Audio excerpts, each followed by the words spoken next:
Hello, students. This is the topic where I'm going to speak a very short or like very little about the functions of language. Many a time, students confuse that what are the functions of language because characteristics and functions. Many a time, students get confused. So I'm going to speak in Hindi as well. What are the functions? Functions means application or usage, right? And uh, characteristics means what is called language, how language can be defined. That is characteristics of language. So first of all, here functions, application of language. Okay, language is made. What the use of language? A number of languages are there. It is said that in Hindi, कोस कोस में बदले पानी, कोस कोस में बानी. मतलब कि थोड़े थोड़े दूर में पानी बदलता है और थोड़ी दूर में भाषा भी बदल जाती है. तो आप इमेजिन कर सकते हैं कि कितने डायलेक्ट्स होंगे, कितनी लैंग्वेज होगी, पर उस लैंग्वेज को क्यों बनाया, क्यों बोला जाता है, वही उसका फंक्शन है. तो first is referential function. Referential functions मतलब कि जो कहते हैं ना, अच्छा ये हाँ, मैंने बोला ओके ओके आप एक काम करो, डॉक्टर श्रीवास्तव के पास चले जाओ. तो वो एक रेफरेंस है. मैंने कहा नहीं, आप एक काम करना कि you just have to refer Agarwal. Maths में कोई बुक है, इंग्लिश में Wren and Martin, you just refer Wren and Martin. मतलब जब हम किसी का रेफरेंस देते हैं तो हमें लैंग्वेज नहीं होगी, तो आप इमेजिन करो कैसे देंगे. मतलब it's very tough to move, very tough to what we can say that reach someone's mind, right? So language plays a very important role, and that is referential function. To refer something, किसी के बारे में कहना. फिर number two, emotive. Emotive is जब हम अपने अपने इमोशंस को बताते हैं, है ना. तो इमोटिव, मुझे अच्छा नहीं लग रहा आज, आज बहुत कूल, आज बहुत टफ डे था, आज बहुत हार्श डे था, कुछ भी, एनीथिंग, है ना. तो वो जो इमोशंस या सेंटिमेंट्स को यूज़ करने के लिए भी हम लैंग्वेज ही तो यूज़ करते हैं. भाई कोई किसी को नोटिस करता है, मैंने कहा अरे ओके फाइन, और आप बहुत हैप्पी है, मैंने कहा oh wow very happy, what happened, अरे आज तो बड़े खुश लग रहे हो, है ना. वॉट एवर द इमोशंस, तो that is express through language. And language does not means verbal, that is non verbal as well. हमारे हाव भाव, gesture, posture, body language speak about our self, that is also counted. Non verbal तो बहुत ज़्यादा ही count होता है, right. तो अभी जब लीडर्स बाहर जाते हैं, फॉरेन कंट्रीज़ में लीडर्स जाते हैं, तो कहते हैं ना कि भाई उनकी उनकी बॉडी लैंग्वेज से, एक एक बॉडी लैंग्वेज उनकी नोटिस होती है. कैसे बैठ रहे हैं, किसकी तरफ देख रहे हैं, पास में बैठ रहे हैं, दूर में बैठ रहे हैं, फेशियल एक्सप्रेशंस, हैंड शेकिंग, ये सब आता है नॉन वर्बल. तो that is also part of language, है ना. तो that is also use for different purposes, but here mainly we are talking about verbal communication. तो इमोशंस को भी आपको एक्सप्रेस करने के लिए शब्दों की और भाषा की ज़रूरत होती है. That is emotive.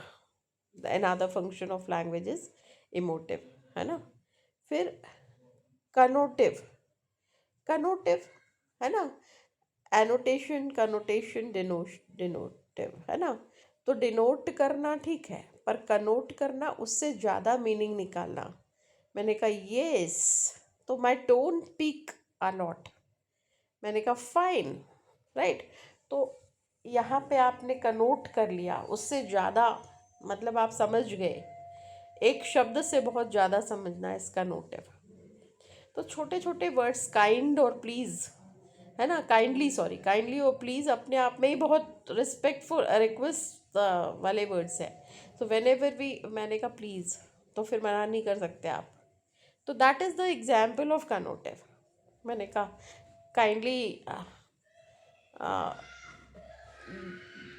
Can you go there, अब काइंडली, तो देन स रिक्वेस्ट, राइट। तो कनोटिव मतलब अपने एक शब्द से बहुत ज़्यादा एक्सप्रेस करना। Conative is also cone type, means cone को आप इमेजिन कर सकते हो कि कोन का कैसा शेप होता है, ऐसा शेप कह लो या ऐसा शेप कह लो। तो इसमें थोड़े से शब्द में बहुत ज़्यादा, यहाँ थोड़े से में बहुत ज़्यादा, है ना। कैसे कि जैसे अगर आपने कहा कि हेलो हाउ आर यू, है ना, तो हम क्यों कर रहे हैं हाउ आर यू हेलो, क्योंकि हम एक रिलेशन को मेंटेन करना चाहते हैं। तो थोड़े में टू मेक समवन ईज और comfortable, that is conative. Then phatic, phatic is also cultural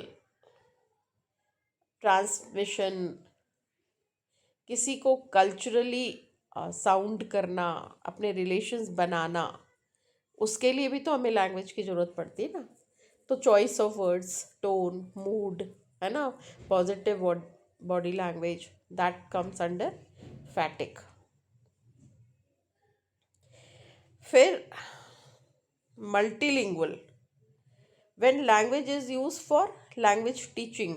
अभी मैं जो लैंग्वेज यूज़ कर रही हूँ वो लैंग्वेज टीचिंग है। अगर मेरे पास शब्द नहीं होते तो मैं आप तक कैसे पहुँचती, तो मैं लैंग्वेज के फंक्शंस लैंग्वेज के थ्रू पढ़ा रही हूँ, that is multilingual, metalingual, sorry, that is metalingual, है ना। और फिर लास्ट है पोएटिक, ये जैकोब्सन ने दिया है। ये सारे जो फंक्शंस हैं वो किसने कहा, जैकोब्सन, है ना। इनका पूरा नाम है कि इन्होंने, जैकोब्सन ने दिया कि भाई ये फंक्शंस हैं उनके अकॉर्डिंग, है ना। फर्स्ट नेम नहीं याद आ रहा मुझे अभी, एनीवे। तो पोएटिक मतलब लिटरेचर, पूरा लिटरेचर आप लैंग्वेज के बिना, ना पोएम, ना ड्रामा, ना नॉवेल, ना शॉर्ट स्टोरी, कुछ भी नहीं पढ़ सकते हैं।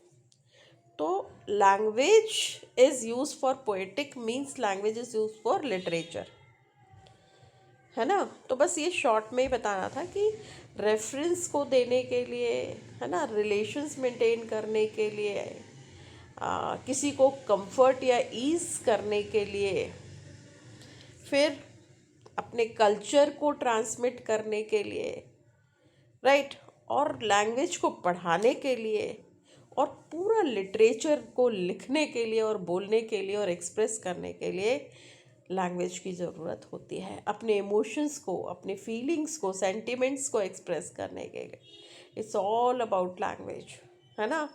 अभी मैं बॉडी लैंग्वेज की बात कर रही थी कि नॉन वर्बल कम्युनिकेशन, आजकल लोग इमोजीज भेज देते हैं, तो वो भी that is also part of non verbal communication, है ना, in which words are not used, but then your that emojis, that's different phases are when they talk about language, that is called, है ना, so that is called language, As a grammatical feature, right। conative describes verbs for verbal aspects that express endeavor, intention, or effort toward a goal, sometimes also indicating the agent's attitude towards an event. Conative is a linguistic function. 1. Focus. This function directs language towards the addressee, the receiver of the message, to get their attention or elicit a reaction. ठीक है, तो ये language है और ये इसके functions हैं, तो आप इसको अच्छे से कर लेना। इसमें आपने अगर नोटिस किया हो यहाँ पे, तो आप देखो एक चीज़ नोटिस करो, फेस, ये कभी मुंह ज़्यादा खुल रहा है, कभी कम खुल रहा है ना, कभी कान किसी के तक। तो ये जो लैंग्वेज है, यही लैंग्वेज है। लैंग्वेज में ये हम लिंग्विस्टिक्स में वो पढ़ते हैं ना, आर्टिकुलेटर्स, तो ये टंग है ना, लिप्स का, टीथ का, राइट, ये गैप है जब से अंदर से, है ना, और ये फिर हमारे कान तक जाती है। तो it's a beautiful picture actually. तो दैट्स अ लैंग्वेज। मैं फाइनली आपको बता दूँ, ये रेफरेंशियल है क्योंकि हम किसी चीज़ को रेफ़र करते हैं, बताते देखो ये हमारा इंदौर है, देखो ये मध्य प्रदेश है, ये है, ये जो भी है, ये रेफरेंशियल, तो इसके लिए तो लैंग्वेज यूज़ होती है। इमोटिव, है ना। फिर मुझे देखो, मुझसे बात मत करना, मैं अभी अच्छे मूड में नहीं हूँ, है ना। तो हम अपनी बातों को कहते, क्लास में कई बार फैकल्टी आती है, कहती है कीप क्वाइट, कीप क्वाइट, है ना। कभी कभी कहते हैं कीप क्वाइट प्लीज़, डिपेंड्स। तो ये डिफरेंट इमोशंस को एक्सप्रेस करने के लिए लैंग्वेज यूज़ होती है ना। फिर कनोटिव। अब मैं आज बिल्कुल ब्लैंक फेस है, तो मैंने बोला कम, लेकिन आपने मेरे फिश, एक मैंने कहा सॉरी, तो उससे ही आपने बहुत सारा अंदाज लगा दिया, तो आपने कनोट करा, राइट। आपने उसको, उसका मीनिंग निकाल लिया, दैट इज़ कनोटिव। फिर फैटिक।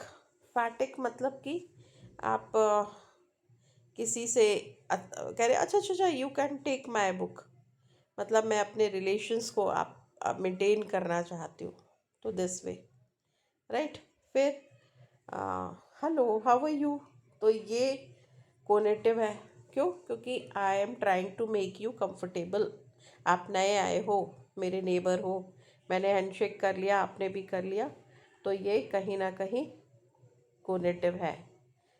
फैटिक मतलब जब आप भी उस रिलेशन को मेंटेन करना चाहते हो, तो फैटिक हो गया। और डिटेल में बाद में बताऊंगी मैं। फिर मेटालिंगुअल। मेटालिंगुअल मतलब लैंग्वेज को यूज़ करके लैंग्वेज के डिफरेंट पार्ट्स को डिवाइड डिस्कस करना, है ना। और फिर पोएटिक और लिटरेचर, जितना भी लिटरेचर है without language can not be imagined. Okay, so this is very short video on functions of language. I think you must have got little idea. So thank you so much. God bless you.